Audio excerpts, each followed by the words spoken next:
पाहतोय की मतदानासाठी निघालेले आहेत। दुसरीकडे वरुण सरदेसाई यांनी देखील आपला मतदानाचा हक्क इथे बजावलेला आहे।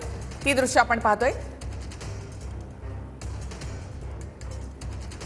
मुंबईमध्ये एकूण विधानसभेच्या 36 जागा आहेत आणि मुंबईचं बोलायचं झालं तर या ठिकाणी तरुणांना अधिकाधिक संधी प्रत्येक पक्षाकडून देण्यात आलेली आहे। ही तीन दृश्य आपण या ठिकाणी पाहताय।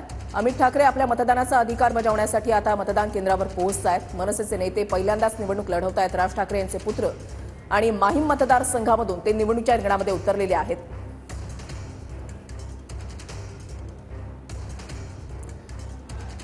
तर बरेच तरुण चेहरे आपल्या या निवडणुकीमध्ये पाहायला मिळत आहेत। तर अमित ठाकरे पहिल्यांदाच निवडणुकीच्या रिंगणामध्ये आणि ते देखील मतदान केंद्रावर पोहोचत आहेत। तर दुसरीकडे आपण पाहतो वरुण सरदेसाई यांनी आपला मतदानाचा हक्क बजावला।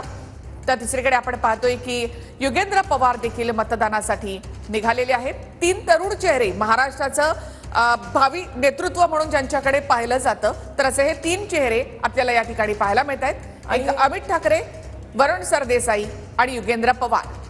अमित ठाकरे आणि वरुण सरदेसाई पहिल्यांदाच विधानसभेच्या निवडणुकीच्या रिंगणामध्ये उतरलेले आहेत।